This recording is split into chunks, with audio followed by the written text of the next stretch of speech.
All right. Welcome everyone to our Graham Rounds for this week. We are very honored this week to have Dr. Sylvia Lucas giving us one of her fabulous presentations on headache. And I know in my experience here, these have been some of the best lectures for the residents and the faculty that I can remember clinically. So Sylvia did her MD, PhD here at the University of Washington. She then went to Cornell, where she did her residency with the likes of Plum and Posner, and then came back to Seattle, was at Swedish and other places before joining the faculty here, and then has been a longtime faculty member here in neurology and a tremendous resource for our department with her specialty in headaches. So with that, I will turn it over to Sylvia. That was such a kind introduction. Thank you.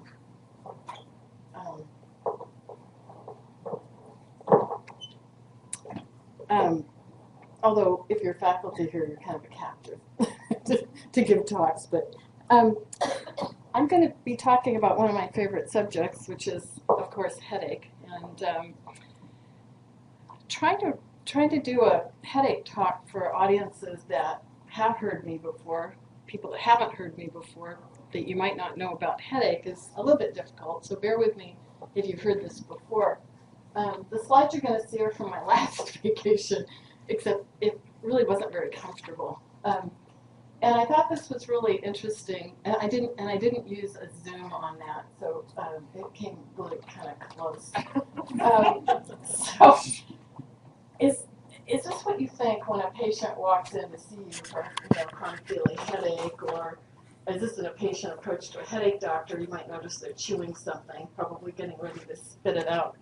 But I think headache for a lot of people is very difficult, and not that we want you to get into the mind of a headache patient, but I think in some cases you'll see that that might be what you need to do in order to really treat the patient. The most important thing about seeing a new patient coming into your office is you're going to ask yourself, is this a primary headache disorder or is this a secondary headache disorder? And I'm going to assume you have some knowledge of headache, but primary headache disorders are ones that are probably going to be the most common thing you see in your practices.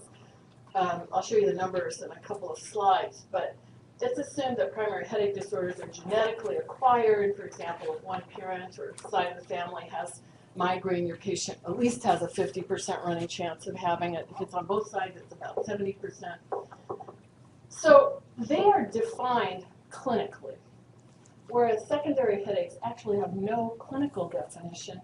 They're really thought to be headaches that are causative by something underlying them. So for example, post-traumatic headaches, it's assumed that the cause is the head trauma, and once the head trauma resolves, the headache should go away.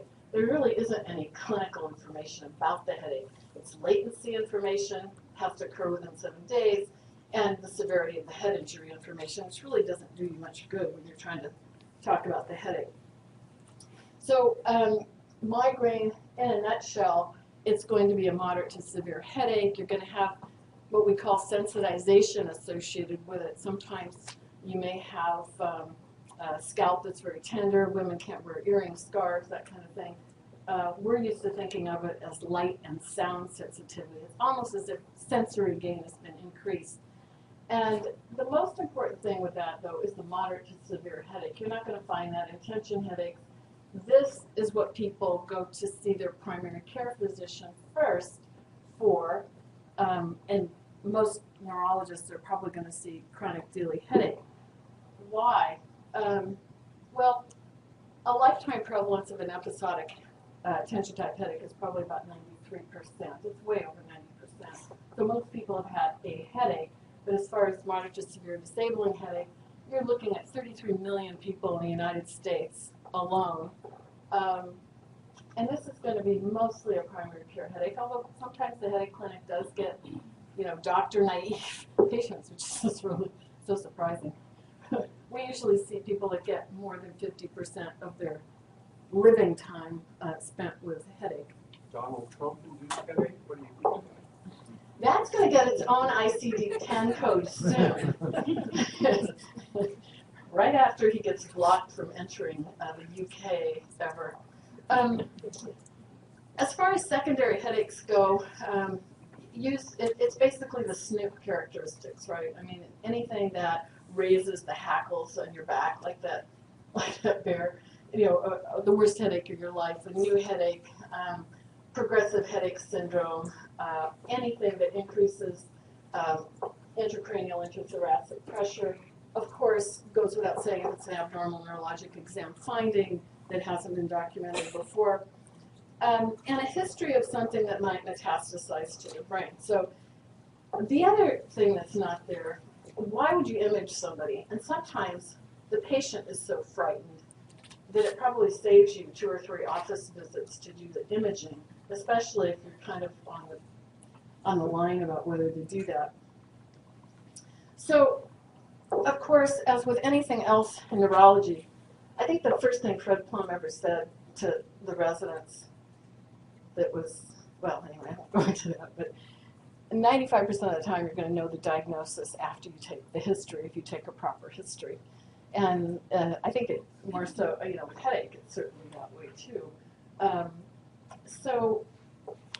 This is a self-portrait of a patient that had migraine headaches. So what here makes you feel good about this being a primary headache disorder? 32 years old, started getting headaches at age 12. So 20-year history of headache, episodic headache, you're starting to breathe a little bit easier about primary headache disorder. And also, if you think about what I said about in that migraine slide, severe pain, it's got a pulsatile character, nausea, vomiting. She's got the sensitization with scalp, light, sound, movement, all hurting. Stays in bed, misses 2 days of work a month. So I want to talk about treatments, and part of this is just because you may see this in the outpatient clinic, or you may be called to the emergency room to give your opinion on something and may need to come up with a treatment protocol. Most of us feel pretty comfortable with acute treatment by now. It's been 12 years since Imitrex came out, still the gold standard for the triptans. Although I will say, when the triptans go generic, we've all noticed a little bit of a longer latency of onset of effect and maybe not as efficacious, but better than Excedrin. So establishing the diagnosis and also setting realistic goals for the patient. Even just saying, I can't cure your headaches, but, and then explaining why, maybe brings down sort of this tighter anxiety for people that may be experiencing terrific pain and associated symptoms. Trigger recognition is sometimes helpful, and that involves education, which we all have so much time to do. But at the end of these slides, and I think these slides are available in archives, or I can send you screenshots of any slides you want.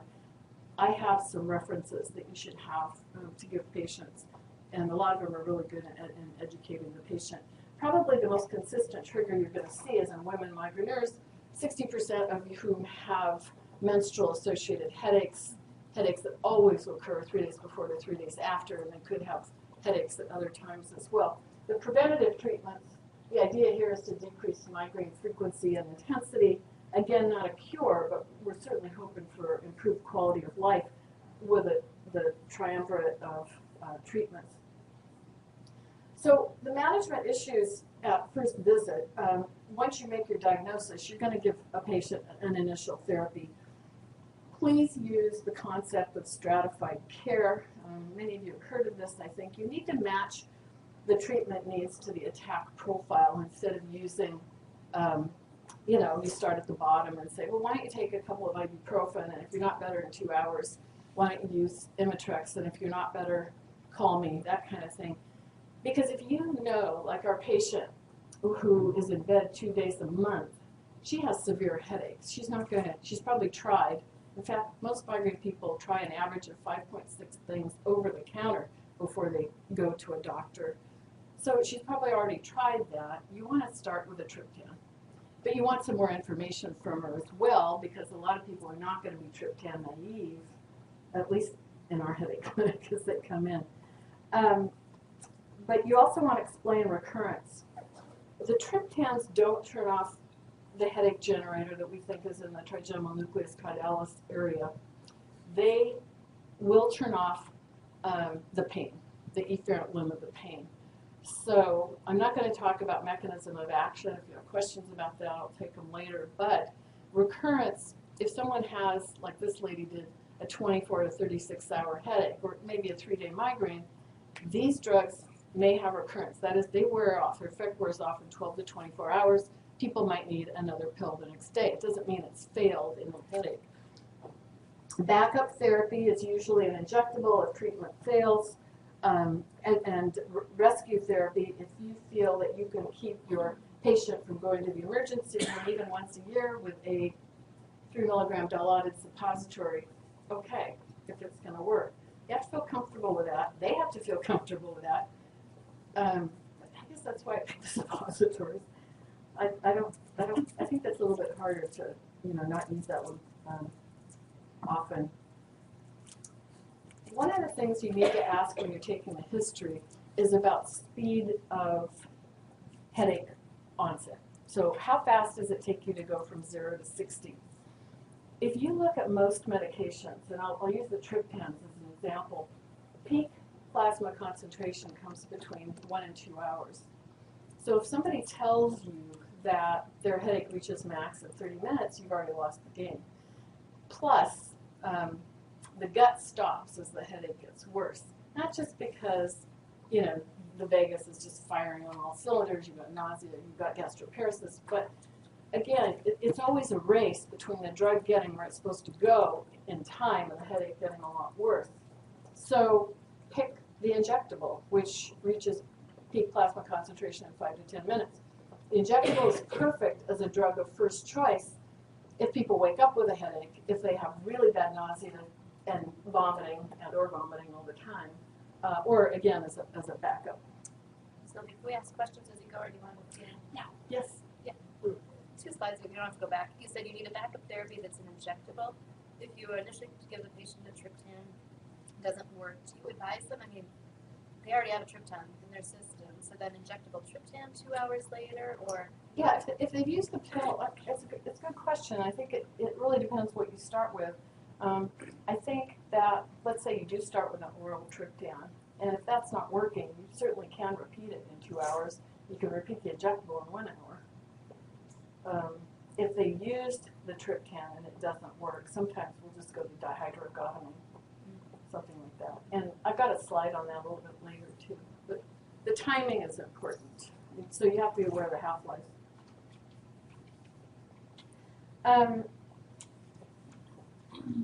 Some of the things to consider that we've struggled with when we had,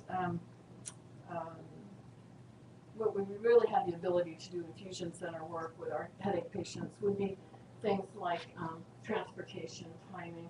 These are kind of no-brainers, excuse me.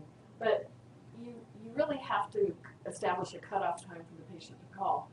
Most of us want the patient to avoid the emergency room. It's cruel and unusual punishment. It's, they have to wait for all the heart attacks to go by. It's, as things are ramping up, they're vomiting. There's reasons that people are going to the ED, but if you can side vent that by giving them a list of the way you want them to self-treat, that would be great. We also had the nursing staff at that time who, were very comfortable with the headache medications, as most of the nursing staff in neurology was, for example. The one reason that you probably wouldn't want people to come in would be, if they're telling you they've been vomiting for 3 days, I would say there might be an electrolyte depletion and they may need infusion and rehydration by that time. One of the things we don't do, we are forced now with Epic, which is a good thing maybe, to look at their drugs. But sometimes we don't ask people, what did you take that day, right as they're taking the headache? Because a lot of people go through their medicine tablets, and you really want to be aware of what they've already taken. That may make a difference also in what you prescribe for an acute dose. And here, use rational polytherapy. So you have to respect the half-life of the medication. For example, sumatriptan, it's pretty much out of your system, the half-life, T1 half, 4 to 6 hours. So I would feel really good giving DHE at that time, but not the opposite. So DHE is a 10 to 12-hour half-life drug. You really have to wait half a day or the rest of the day before you use a triptan. What we've used as outpatient treatment protocols then is sort of a combination approach, and I'm going to show you data for this in just a second. Dopamine antagonist, if sedation isn't an issue, you can always put a patient in a cab and send them home, but the dopamine antagonists are very underused and wonderful medications. If you want to get someone back to work, the 8 milligram ODT on Danzatron is pretty reasonable. Treatment with a migraine-specific therapy, then either the sumatriptan or DHE45, and we usually add ketorolac 60 milligrams IM to that as well. The neuroleptics, why am I saying they're really underutilized? I think because a lot of us feel that we're really using them for the nausea and the vomiting instead of to treat the migraine too. But if you look at some of the migraine data, it's actually pretty impressive. The butyrophenones are probably they work the best against migraine. At least Haldol does. Not that you want to give that for migraine for certain reasons, but but because you also have to deal with EPS, so that's one of the reasons. I don't want to spend a lot of time on this slide. I got this from a very old copy of Goodman and Gilman, and it talks about really the tightness of binding, the affinity to the dopamine receptor, and how good a drug is for migraine. So this is independent of treating nausea, independent of treating vomiting.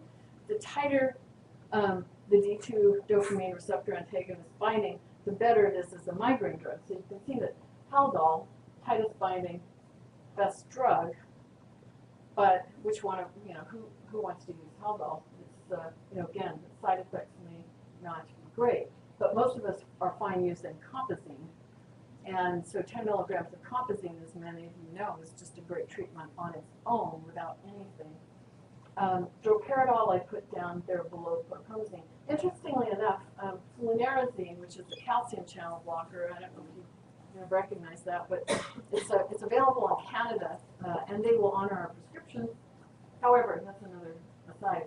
Flunarizine also binds at the dopamine receptor and at the histamine receptor. It's a great underused calcium channel blocker. So these are the doses. They're for your reference. One of the things we have to worry about with these are arrhythmias. And many of us in the headache age group that we treat, we don't necessarily do an EKG for everybody, although, you're doing clinical trials, and I think a lot of us are used to looking at QT intervals. But if someone's on methadone, if someone's on tizanidine or venlafaxine, spiridone, ondansetron, you really probably should do an EKG if you're going to put people on some of these high-dose drugs like the chlorpromazine is there, but prochlorperazine isn't compazine, but it should be. So, yeah. I actually had never heard of Haldol having such efficacy, and I understand why you wouldn't use it normally, but in a situation of like status migrainosus or where you're really not getting this benefit, would you use it before, say, admission for infusion? I probably use droperidol first. Droperidol. Yeah. 0.625. Yeah, and when we had the infusion center on 8 Southeast available to us, I think they were so comfortable with droperidol that we actually usually dispense with EKG. But that was around the time the black box warning came out. Yeah. I made this slide from 3 sequential papers that Dr. Deborah Tepper and her colleague did in headache about 3 years ago. And these are some of the very common drugs you see used in the emergency department. And these are the percent patients with pain relief when using one of these drugs. It's very difficult to get the emergency room to participate in certainly placebo-controlled trials.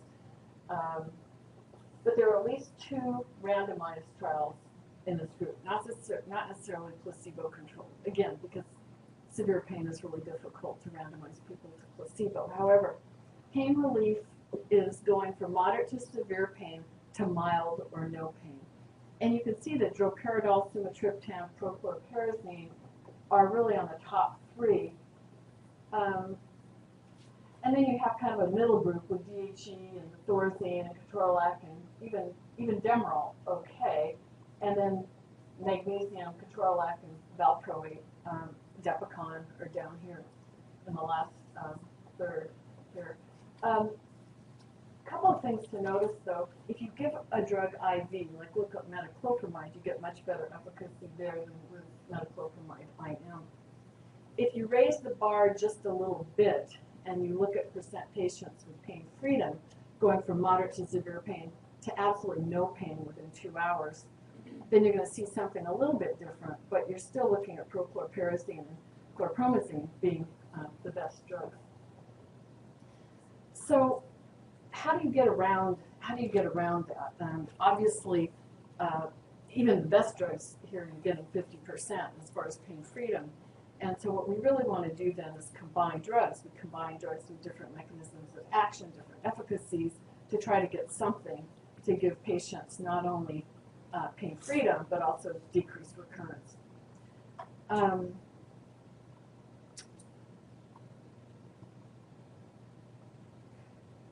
So since these studies haven't been done, a lot of what I'm saying here is really based on 20 years experience with treating people in a clinic or an infusion center and seeing what's a good combination.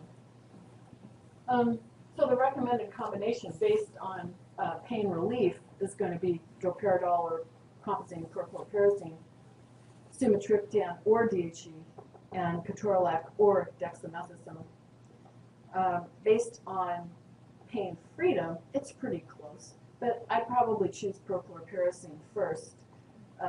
It's really hard to get IV chlorpromazine, and then meperidine, sumatriptan, or magnesium are probably equivalent when you're looking at the pain-free data, but it depends what you have available. If you only have your clinic available, or let's say you're going to give a patient a home, so this stuff worked in the ED form, what if you want to give them the equivalent thing at home? You kind of can using suppositories. So you can do a chlorpromazine suppository, 100 milligrams, will put people out for an MRI, no matter how agitated they are.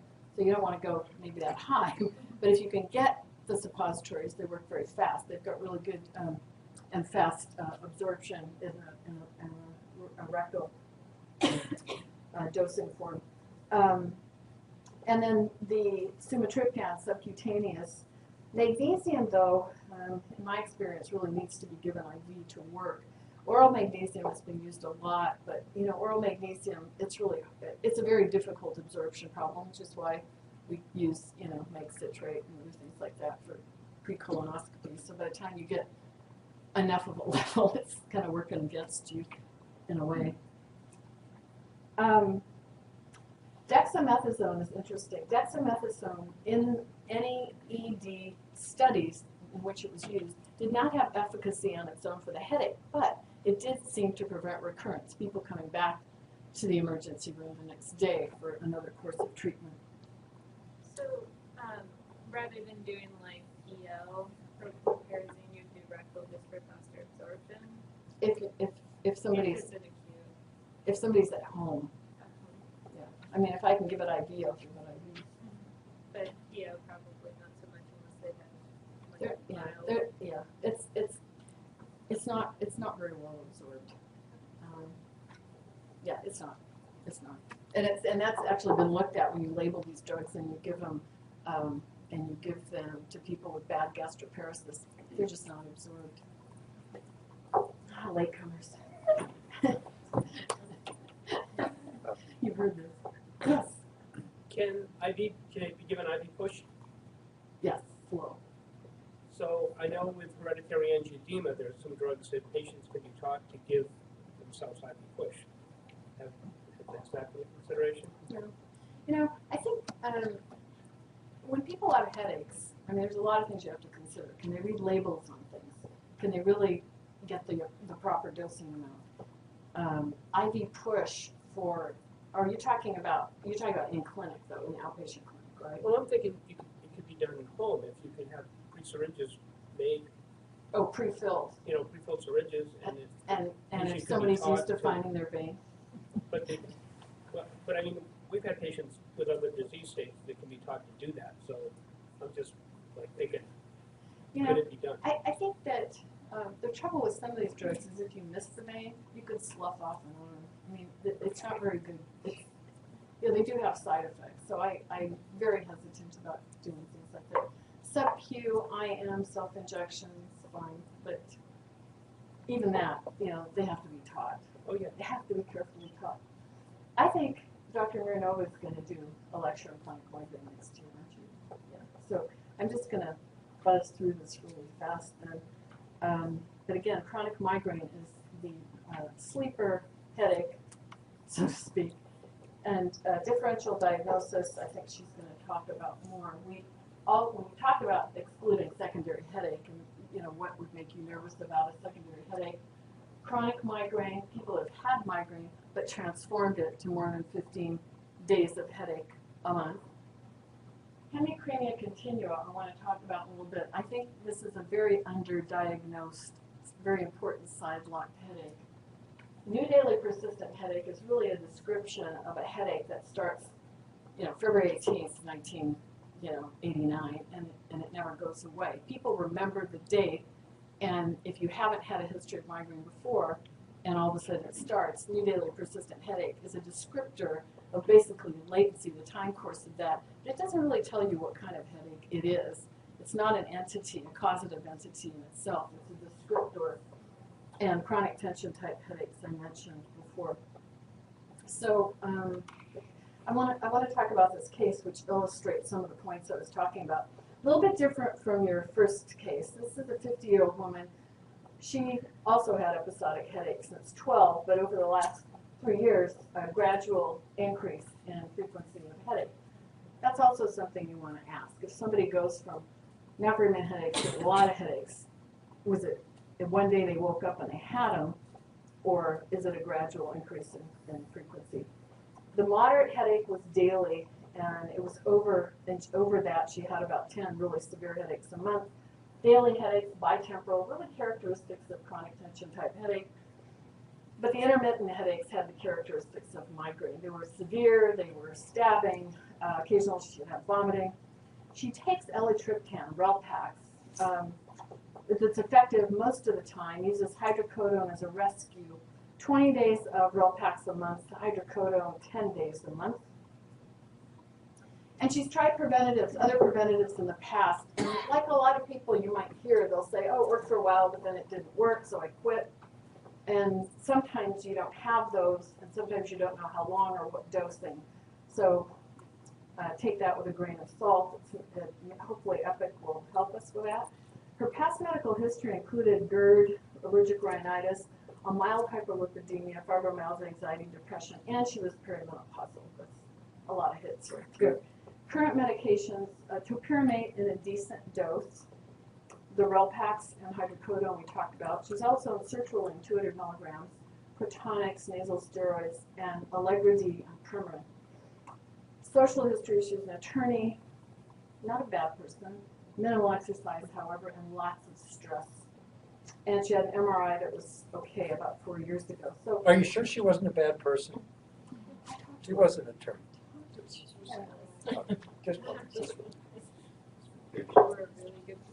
she didn't do malpractice. Okay. So you're going to get the history and you're going to give her a diagnosis, right? So what is her diagnosis? And you're also going to keep in the back of the mind hot flashes, so she's got estrogen levels going up and down, so-so response to preventatives, does that mean topiramate's a failure? Lots of medications, do we repeat the MRI? Because it is a change in her headache. So her diagnosis is at least chronic migraine without aura, a history of episodic migraine without aura, possible medication overuse headache. Why do I say possible? Because it really isn't the diagnosis until you take the medication away and the headache gets better. And what's the role of medication she's already on? Well, medication overuse, as we said. But there's some interesting things about sertraline, Allegra D, and Premarin. Sertraline, any of the SSRIs, and it's a class effect. It's not necessarily dose related, but you've got a 10% chance of headache right there. 10% is pretty high, even though in most package insert you will see headache as a side effect of the medication. Usually the SSRIs will cause low-grade daily headaches, but sometimes with low-grade nausea. When people say they're on Allegra or Claritin or whatever it is, always ask if the D is there, because if they're on the decongestant one, then they're also taking a daily powerful sympathomimetic amine, which is a vasoconstrictor. I put that in the same category as people who drink like 8 or 10 cups of coffee a day. It is a drug, so you might want to take away the effects of that by changing to regular Allegra, to cyproheptadine, to something without a sympathomimetic amine. And Premarin, independent of what the Humane Society says, it's still a bad drug. Equine estrogens are so different than human estrogen characteristics in terms of their structure. And I think that the estrogens we have are really similar to plant estrogens. So it's not like if they need to be on HRT, great, but you might want to try, if they have headaches, switching to estradiol, to estrase, to something that is not equine. Very different structure than ours. And also has been associated with increase in headache. Migraine-specific therapies are still, I don't think she's failed. You can't say she's failed her acute therapy or her preventative therapy until you get the possible medication overuse out. Question? Yeah. If you determine an SSRI might be a cause of a headache and you want to change it, can you use it?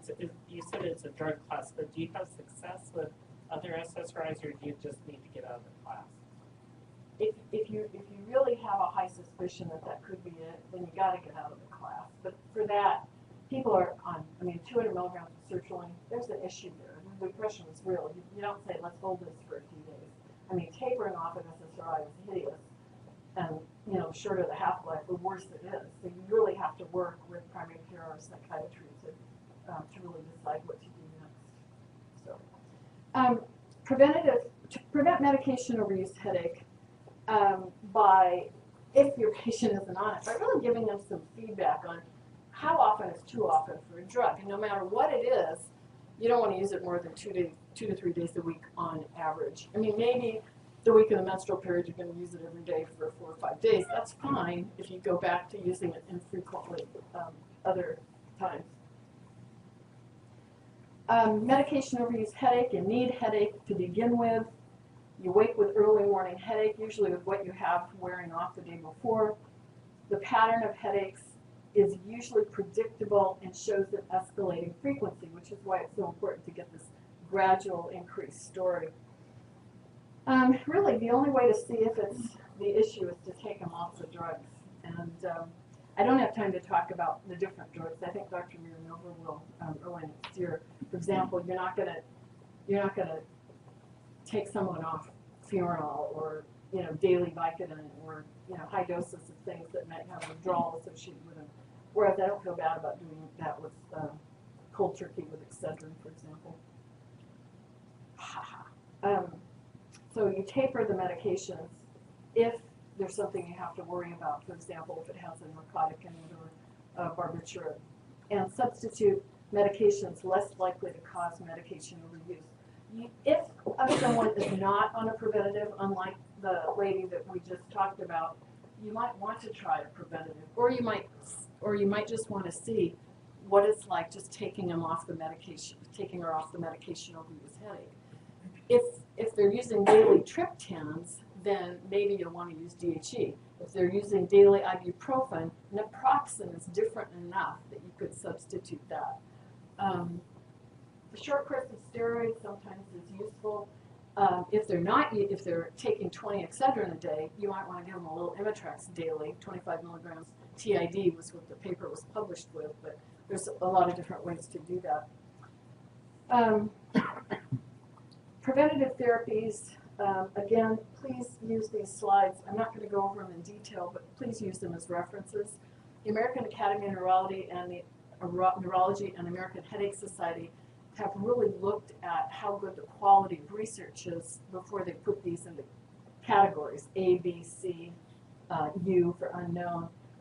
So more than 2 randomized controlled trials were done for these drugs. Metoprolol, propranolol, timolol, as far as the beta blockers. Topiramate, Depakote, and Butterbur. Yeah, it had 2 randomized controlled trials, but I think for many of us, it's not a great preventative, but it's certainly useful for people that say, I don't want to be on a drug. I want a natural product. Level B drugs, a lot of us use amitriptyline. Again, I'm going to run through these. Level C drugs, level U, insufficient data. The only thing I want to say about this is that verapamil is really a good drug for some headaches, like cluster headaches. Probably not so good for migraine, but in a lot of people it will work, so it might be your 3rd level drug. Indomethacin is good for drugs that are cluster cousins, like hemicrania continua, paroxysmal hemicrania. It's a wonderful drug if used in the proper dose. I do use fluoxetine for headaches, and a typical person I might use fluoxetine is somebody between 11 and 16 that has anxiety as part of a migraine complex. Same thing with lamotrigine in teenagers. Because it's an AED and it might not have as great a data as Topamax or Depakote, but it certainly has fewer side effects of the type that you might not want to see in a teenager who's usually going to Lakeside and a little, and wants to get in on a soccer scholarship to university. Many of you are aware that you don't just inherit a migraine. You don't just inherit migraine, you inherit a brain that supports migraine. And these people have higher odds ratios of these comorbid conditions. For example, anxiety is seen 5.4 times more often in people with migraine than without migraine. So you might want to use this. Not that you're treating both things, but if you've got a picture, if someone's coming out at you and you're getting a picture of someone who's slightly depressed, very anxious, has migraines, maybe you want to pick something that will change serotonin. So sleep issues, you'll probably talk about this next year too, but chronic daily headache is really associated with obstructive sleep apnea. Many of our patients go to our sleep center, which does an amazing job for us. Use it as a tool. So how are you going to pick between amitriptyline, metoprolol, propranolol, topiramate?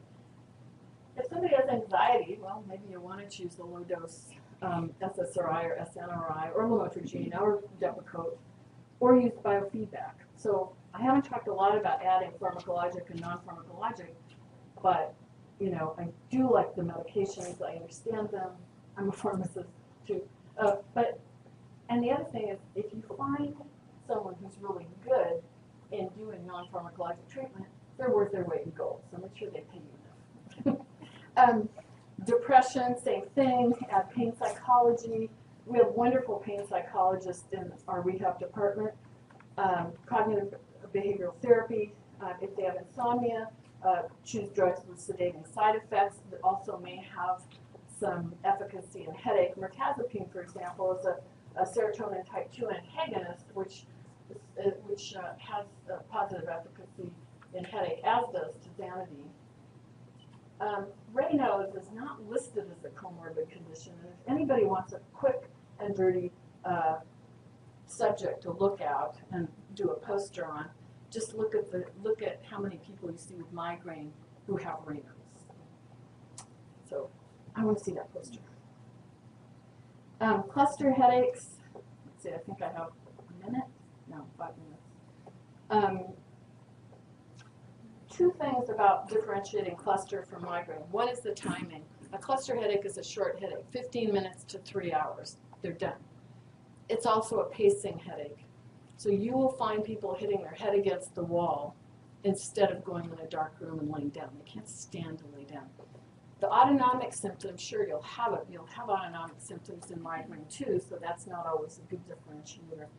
Treatment of cluster, oxygen works great in about 80% of people. The one thing I want to point out about this is that over the last couple of years, we've kind of redefined the flow rate of oxygen. So about 5 years ago, we were saying 8 to 10 liters a minute, but now we're really cranking it up 10 to 12 liters a minute. It works a lot better if you can, you know, like tie them down so they don't go flying across the room. Short-term prevention, sometimes it's useful to give them a triptan. They know they're going to have a headache in the middle of the night, and usually if they get a cluster, it's going to be 1 hour to 2 hours after going to sleep. But sometimes taking a triptan at bedtime can work as a short-term preventative while you're getting your 2 preventatives with rapid induction in place. Always use an AED, always add a calcium channel blocker. The combination works pretty well for most people. Corticosteroids, you know, the longer you're a neurologist, the more you find side effects of things you've done. So I've really tried to decrease my corticosteroid use, but of course with prednisone sometimes it's very helpful. Sex. These are the people that will always come in to see you because they're so frightened.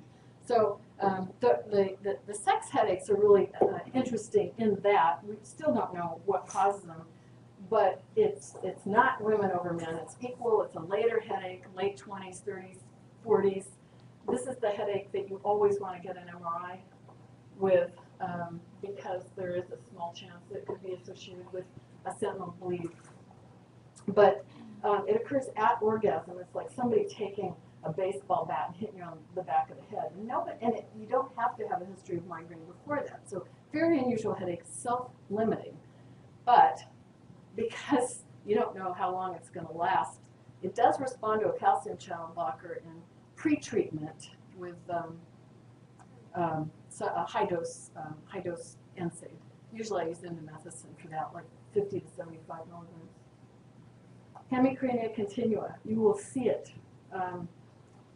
In the 70s, we were seeing case reports of 20, 26 cases, but you know, as the years have gone by, I think you will probably see several of these cases within 2 or 3 years. This is a continuous side-locked headache. It's always side-locked, and it waxes and wanes in intensity. There is autonomic features to it, but indomethacin is also part of the definition. It has to respond to indomethacin. And the hard thing about indomethacin is that not everybody likes indomethacin. It does cause some side effects, you know, GI stuff. However, you have fewer GI symptoms if you use sustained release. So indomethacin, 75 milligrams every 12 hours, is just as good as 50 milligrams every 8 hours. Fewer side effects. And actually, a steady state is reached probably within 2 to 3 days in both. Indomethacin is going to work in 48 to 72 hours. So really, for the test, you just need to, it's both a diagnostic and therapeutic drug. You all need to know how to do occipital nerve blocks.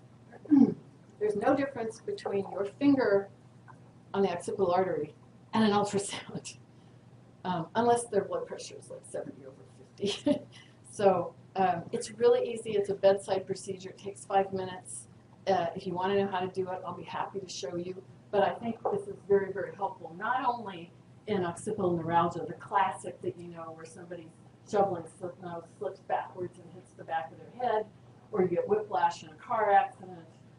But there's a lot of papers out showing that it is efficacious even for cluster headache. It's a simple procedure.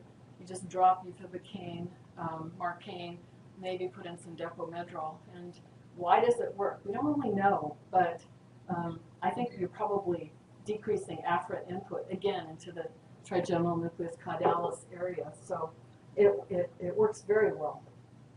I'm sure you will have somebody really wanting to show you how to use Botox, and that's all I'll say about that. Behavioral therapy, I don't have time to talk about, but again, I think giving your patient a plan with pharmacologic, non-pharmacologic therapy is really the way to go. Remembering that you can lead a horse to water, but you might as, you know, you can't always make them drink more water, drink less alcohol. The resources, National Headache Foundation, American Headache Society, they're not only resources for you, they're wonderful printouts for your patients. So add that to the education list. The most important tool that you can have, that you can give your patient, is a headache diary.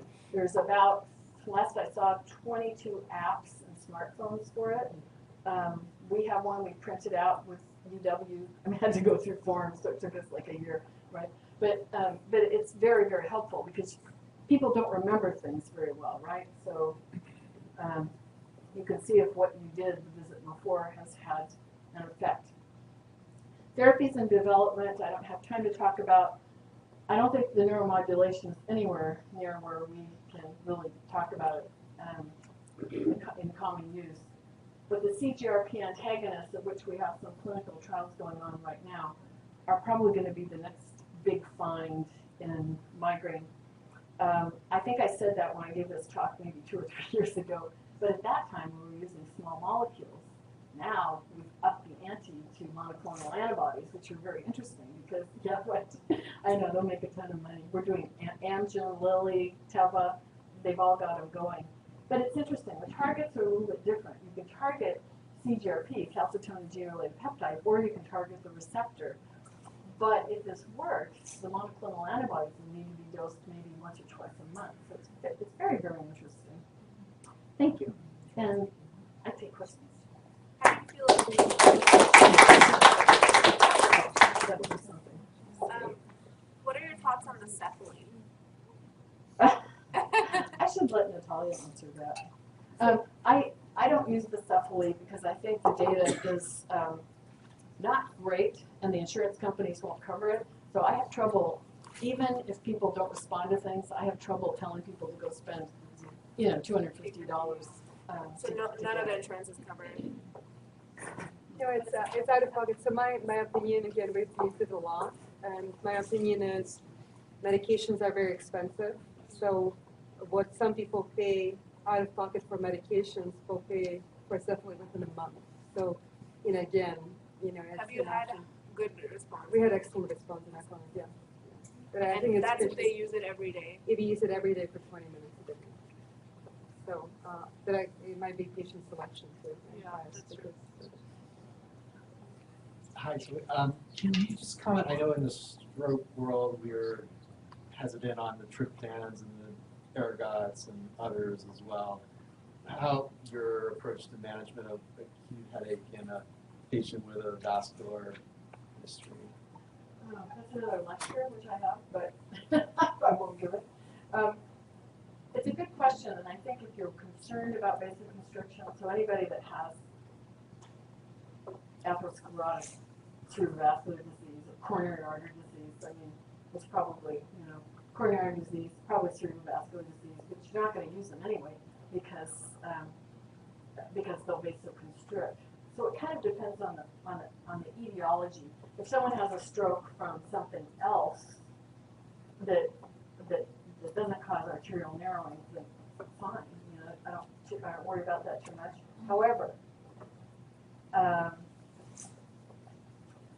the research that's been done on looking with transcranial Dopplers and other things on whether drugs like sumatriptan, even given IV, which you don't use clinically, how much they vasoconstrict through the cerebrovascular system.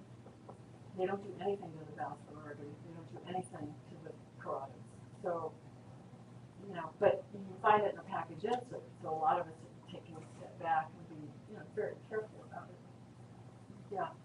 They also gave it IV to people who are getting coronary angiograms too, and it did vasoconstrict. I mean, mostly you're going to find serotonin type 2 receptors in the heart for vasoconstriction, and the Demetrex still has a little bit of 5-HT2 binding. So you're going to be really careful there. But at the most, even giving that IV again, as they're on the table, they vasoconstricted about 14%. At the most, 10 to 14%. And it's funny, it's mostly sick arteries didn't. It was the healthy ones that did. So with sick arteries, there's something going on with the receptors. You alluded to a difference between brand name and generic drugs. Is that something that's real and should affect prescribing? Well, I'll take those as two different questions. I mean, I would like to be able to give brand drug to people, but the insurance companies are not going to cover it. And whether it's worth it to the patient to pay a whole lot extra, like, you know, I mean, I'm not talking $80 for a tier 3 drug. We're talking, we're not going to cover it. It's going to cost you $642 a month. So it might not be worth it. So because generics only have to be 20% below to 20% above the amount of workable drug, and the FDA allows that, you're probably dealing with a little less. I don't think that's so much of an issue because you can get around that by raising the drug, okay, raising the amount of the drug. But your excipients, your fillers, your dispersing agents, all the other stuff is, you know, they're not going to use high quality drugs. And in fact, Teva made Maxol. You know, you'll find six generic drugs. Teva made one, for example, that would fall apart in my hand. So it doesn't mean the generics aren't going to work, but I do think there's a huge and variable quality in the generics you'll find of these drugs, and they're probably not as efficacious, and again, slower in onset. It doesn't mean they don't work. No. And also, I've talked to Promera about this too. If a patient finds a generic that works for them, like Dr. Reddy's is a pretty high quality generic company, then that pharmacy is obligated to buy for that patient the drug that works. So unless they change that rule, the patient should write down what the generic is. It will be on the bottle. Sylvia, there's some questions on the board there. Thank you. In children, we tend to emphasize sleep hygiene, aerobic exercises, not skipping breakfast, and good hydration. You also make these suggestions for adults. You know, I put that under you can lead a horse to water, but you can't make him drink. That's part of the trigger preventatives, looking at things people do with their lifestyles, and you wish that they could change them. So sure, I would like people to get 7 to 8 hours of sleep. Most of us get 6. For migraineurs, it's very important not to let that blood sugar fall. Sometimes 5 little meals a day, but you know they still might skip. Good hydration, yes, very important. So we make these suggestions as part of controlling triggers too. What about pregnancy and breastfeeding? Oh, yes, that's a quick, simple answer. I can give you a lot of references for that, but using migraine drugs in pregnancy is completely different than using them in breastfeeding. And I'll answer the breastfeeding one first because it's the easiest. If you're looking at a drug to be used in breastfeeding moms, and you're really not sure what the American Society of Pediatrics has said, then look at its protein binding. Chances are, if it's a high protein binding drug, it stays in mom's plasma and it doesn't get secreted into breast milk.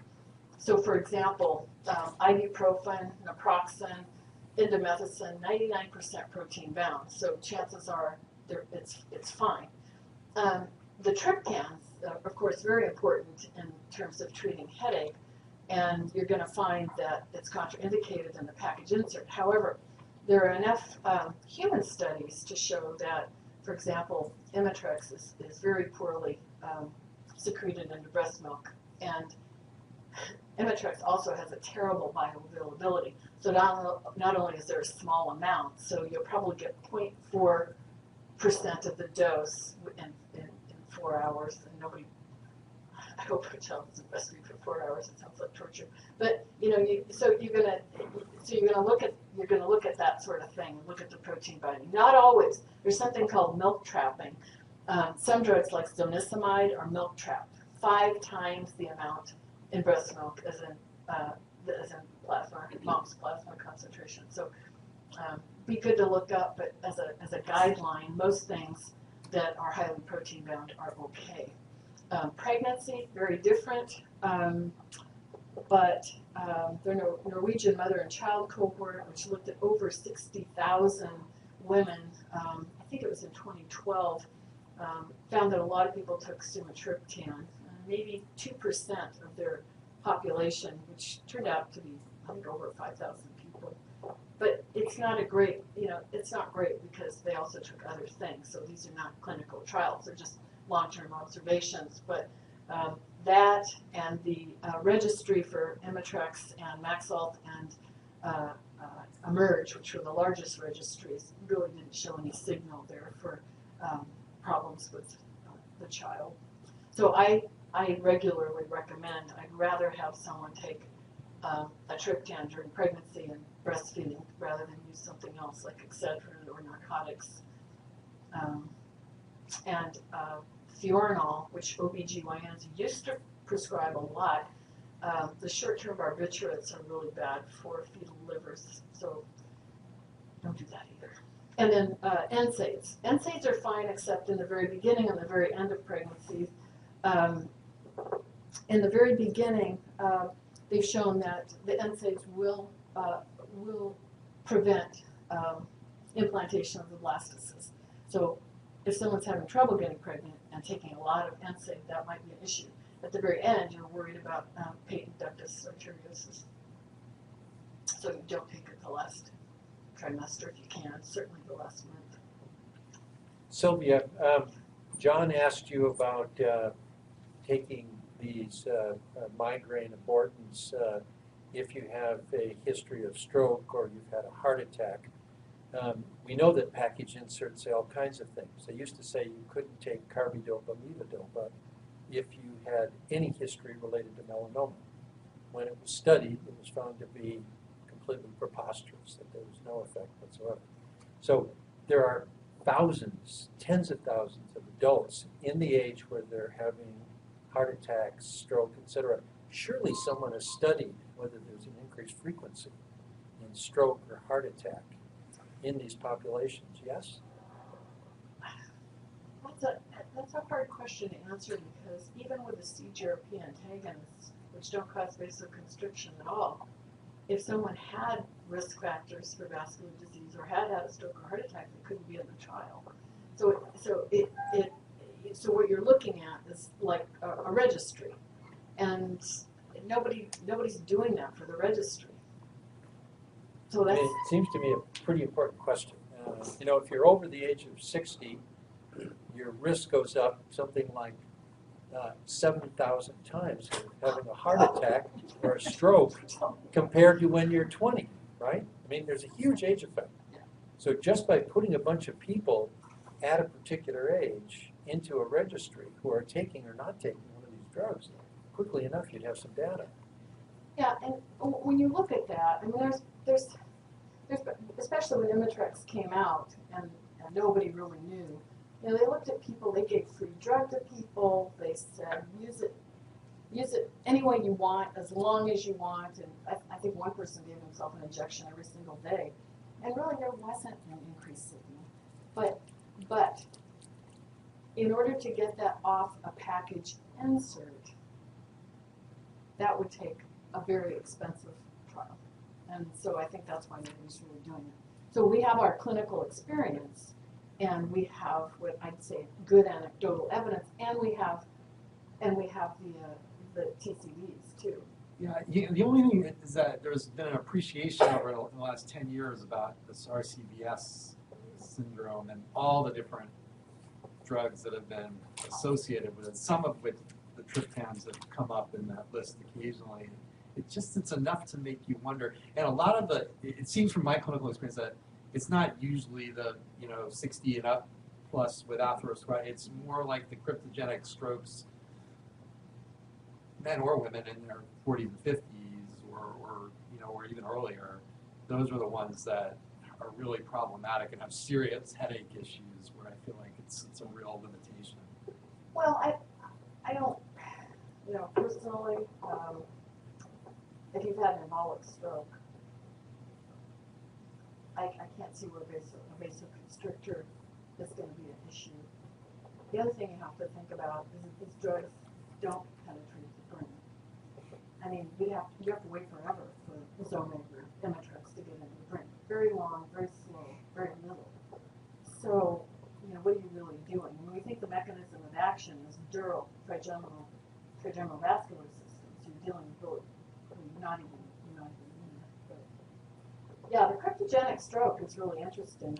We didn't talk about the PFO thing, but you know, how long did we work on that study? About 4 years. 4 years to get enough people in that trial, and it came out negative again. So, you know, closing the PFO is not going to make the headaches better, even though, you know, we have anecdotal studies that show the minute you closed a huge hole, headaches went away. So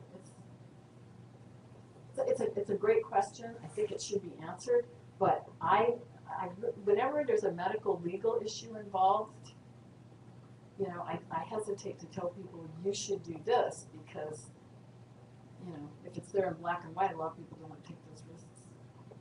Well, it's there on a list of things that can possibly happen. It's not necessarily a black, I don't suppose this is it a black box warning? Yeah. It is a black box. Yeah, if you have had a history of cardiovascular, cerebrovascular disease, or, and this is the way they get around that, Yeah. risk factors for them. So It would be really interesting to look into that data. I mean, I'm just wondering if there is any, there's or you don't think there's that not. came out in the beginning when they were writing the package insert. So you're looking at data from the late 80s to the early 90s. So when you're doing these safety trials afterwards, there wasn't a signal. But there was one lady in Kansas, I think this was 1994, end of 93 or early 94, who had a stroke after she got an injection or heart attack after she got an injection of sumatriptan. On the other hand, she was very overweight, diabetic, hypertensive, so a lot of risk factors there. And so Dear Doctor letters came out saying you shouldn't use this in this setting, that kind of thing. Oh, I'm gonna have Morris is gonna comment on this, but I want to introduce Dr. Mazel, who is one of the best headache doctors I have ever met, and he's just moved back to the Pacific Northwest after being gone since medical school like 100 years ago. Yeah, they said I can come back after 40 years. So No, I was just going to comment, you know, we've got really good data about the risk of NSAIDs and cardiac events and cerebrovascular events. And we've got 16,000 people a year dying from NSAIDs. And every NSAID, I think with the exception of naproxen, doubles or triples the risk of a cardiac or CNS event. So, yeah, I think the triptans are a medical legal issue rather than a medical issue, but the NSAIDs are clearly an issue. We don't know how long you have to take an NSAID for, what the dose is, but the population thinks of NSAIDs as very innocent, but they're not. Good point. Thank you. Okay. I hate to show my age. I recall way back when I was a resident, before any of these vasoconstricting agents were available, what we were taught was there is a low but significant background incidence of stroke in migraine. Is that still considered to be a fact? Yes. However, That it's not interfere a little with migraine without aura. It's with migraine with aura, and the numbers are very, very small, very, very small. And that's only between looking at women people under 45. So but the risk is so small, it pales in significance besides hypertension or people on oral contraceptives or smokers. So in England, for example, they will not give triptans to women that have migraine with aura. In the United States, we do. I don't think we're more cavalier about it, but we will follow them. And if they increase their aura, if they prolonged aura, then we'll think about it again. Sylvia, that was great. We could keep you here probably until tomorrow, but thank you.